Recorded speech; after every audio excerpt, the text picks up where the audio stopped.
Hey lovelies, it's Victoria and I'm here to do my spoiler-free review on Good Boy. And today joining me, or at least for a couple of good few nanoseconds, is Dasher, my dog. He didn't get to see the movie yet, but he would definitely let you know that I have talked to him a lot about the movie so far, and so he can't wait to see it on Shudder. Who knows, maybe he will give his own personal review on it if he decides to. I will not be forcing you to do it, Dash, if you don't want to. But either way, let's get it going. The film stars Indy, the Nova Scotia duck tolling retriever. I hope I'm saying the name of that breed right. They're very beautiful dogs. And also Shane Jensen, Ariel Friedman, Larry Fessenden, and Stuart Rudin. And the movie was directed by Ben Leonberg, whose dog was the star of the film. Let me give you a brief synopsis about the movie. So the movie is about Indy, a loyal dog who moves with his owner, Todd, played by Shane Jensen, to his grandfather's rural home where Indy discovers there is a supernatural entity lurking in the house and possibly threatening Todd's life. So Indy is willing to do whatever he can to protect his owner from this, whatever it may be. Starting off, I will talk about what I thought of the story. So, in all honesty, I was personally really and truly engrossed in this story. It was so tragically beautiful to me and moving. It was nice being brought into the world and perspective of Indy is what I really truly enjoyed about the story. And it didn't involve voiceover for the dog. It was all about just watching the dog's actions and his facial expression. And really a majority of the time the camera is on Indy the dog, while the humans' faces, the human characters' faces are obscured and never really seen. So in its entirety, the story is unfolded and told through the eyes of Indy. And another thing that I found interesting about the story is that it makes me think of a film that I saw earlier this year called Presence, which also takes place in a house that's haunted, and it's told from the perspective of the ghost lingering in the house. And in this film, being in Indy's perspective makes watching it feel all the more isolating, and you can never be sure of what dangers he is sensing or what dangers may be closer to him than to his human counterparts until he actually sees them himself. And it makes the visualizing of the story feel more emotional and tense, like it's slowly consuming you with each strange encounter, which to me was a very interesting and or actually not interesting, impressive concept to use in a movie about a dog that can't tell us or the audience what's going on. We have to rely on what it's sensing and its facial, and when the camera is looking at the dog's facial expressions, what it is experiencing before himself.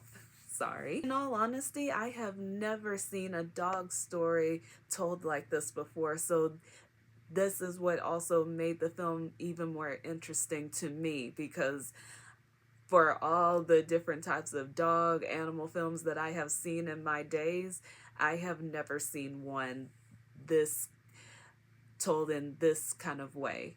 And I really found it, I was in awe, I was impressed, I was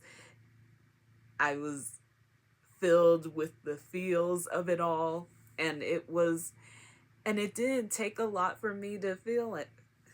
It didn't take a lot for me to feel all those things about this film. Also, what was another interesting thing that I found about the movie was the fact that the horror that was unfolding in this film it did not, the let's just say that the actual terror and dread that is experienced in the film as you're watching it doesn't come from the of fear itself. It doesn't come from, oh, there's something lurking in the house or outside of the house kind of thing. That's not where a majority of the fear, dread, and just terror is coming from. It's coming more so from the sadness of the situation in the film, which I found a very nice way to explore the horror of the situation going on in the film. Let's talk about the cast now, shall we?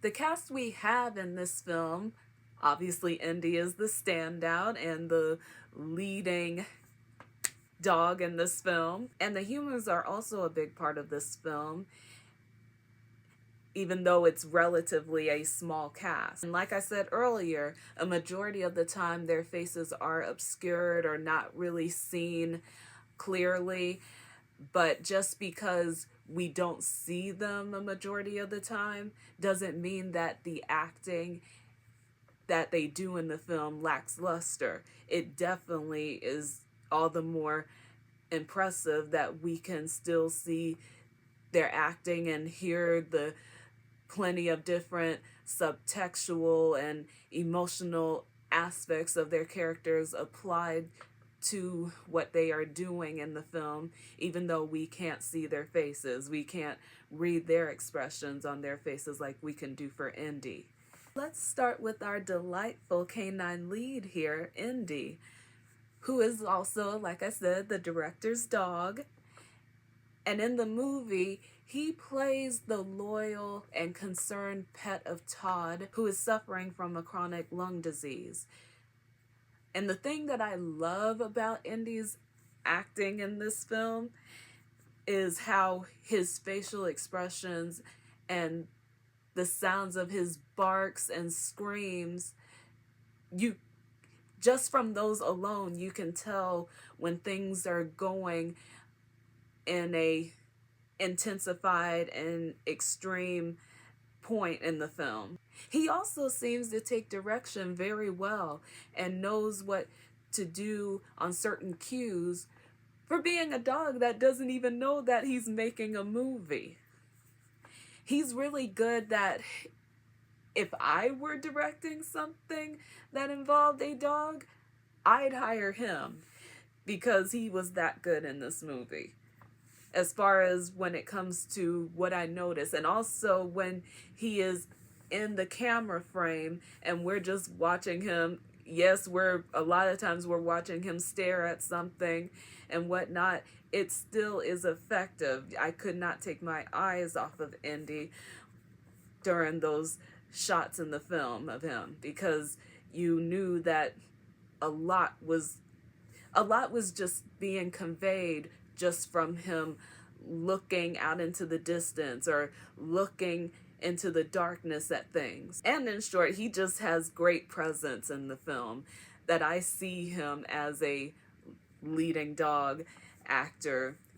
And who knows, I would love to see him in another film that involves the dogs or cats or any other animals being characters in the film, because I thought that was very spectacularly done. Then we have Shane Jensen as Indy's owner, Todd. And yes, even with Indy's owner, we barely get a chance to see his face in the film.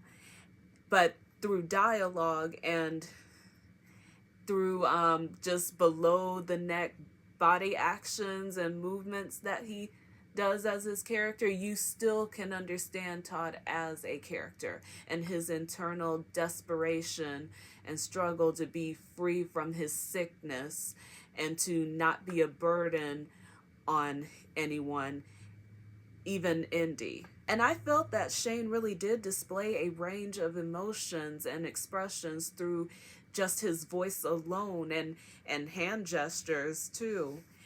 Even though I couldn't see his face much, I felt for him for his character Todd and what he was going through. Then there's Ariel Friedman, who plays Todd's sister Vera, who always she is always trying to be there for her brother, even if just vocally on the phone, even though at points she comes off as a nuisance to Todd. And I felt that Ariel definitely has that, brought that caring concern in her voice and in her, just her casual talkativeness when she's on the phone with Todd. And also when it comes down to the more emotional parts of the film, that's when it definitely sort of, her what she says hits the most to me.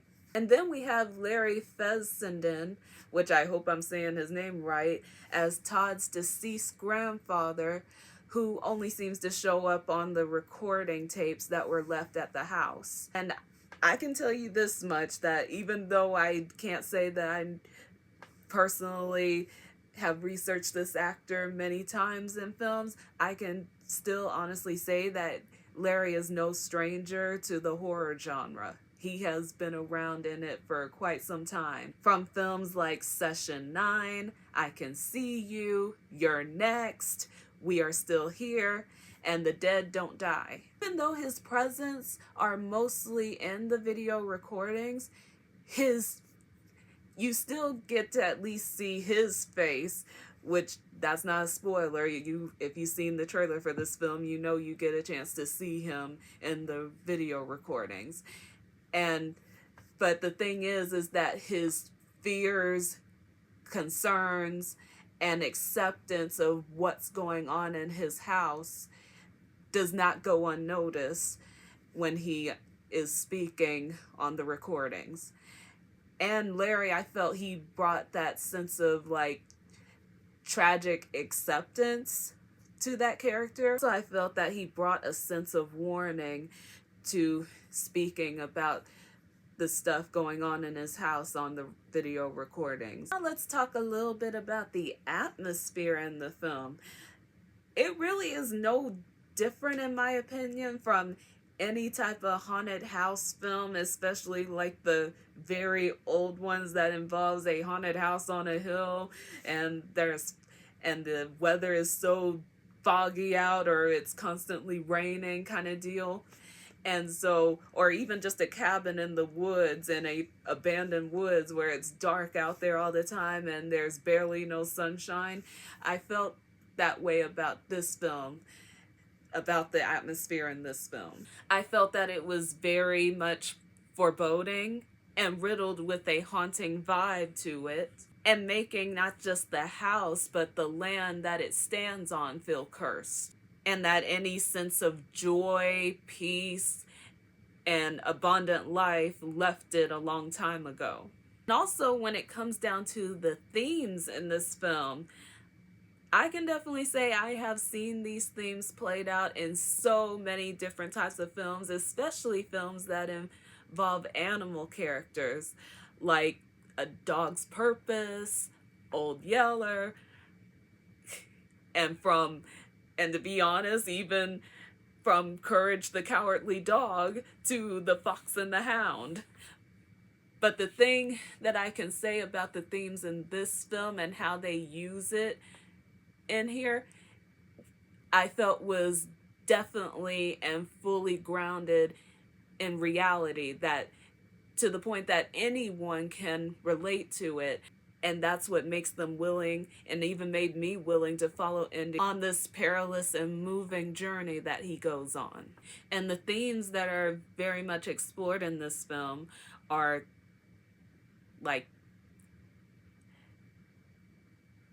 there are themes of acceptance of loss, coping with or living with an illness, love and loyalty, surviving in a weird environment under unusual or weird circumstances. So all of these different themes that are explored in the film, I felt were used very well in this, because there were like I said, it didn't feel like it was all so fantastical, or it was made up or imaginary, or heightened to that what would you say, typical kind of horror content filled kind of way. It was more so used in a way that it was very much, like I said, it felt real. It felt like, it didn't feel like any of it was just fake, or that it was just someone made up. It seems like something that definitely is relatable on so many different levels, and to many people of all different ages. And I also think that it's something that even animals can relate to that watch this movie.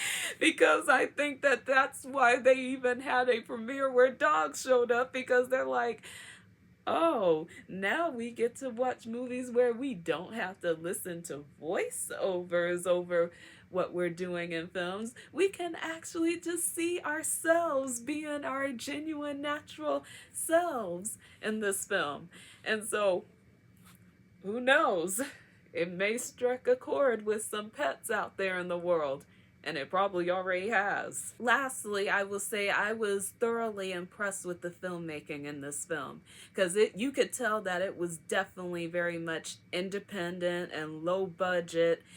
There wasn't a whole lot of like millions of dollars being brought in to make this film, but I'm sure that it definitely took some time to piece it all together. But that's what made it worth the watch to me, because it was like I could see the handcraft and the work being done in this film that made it stand out in ways that other films don't, because they rely so heavily on it being, dare I say, what did Harry Styles say about Don't Worry Darling? It feels like a movie. Well, this felt like a movie, but it didn't need all that extra stuff to make it legitimize itself as a movie. It was a movie as it was, and it still, to me, was very enjoyable, that I could not take my eyes off it. Now, for some people, I can understand that the pacing in this film is a little bit slow, because it's almost kind of like I won't say like a slow burn, but maybe to an extent a little bit. But hey, it wasn't as bad as how it was in Skinamarink. I can say that much. But the pacing is not like that, okay, we're at this and then we're moving on to that and then we have to move on to this, like in a traditional horror film. But it's a horror film that definitely takes its time to revealing the sad circumstances and situations that are taking place in the film.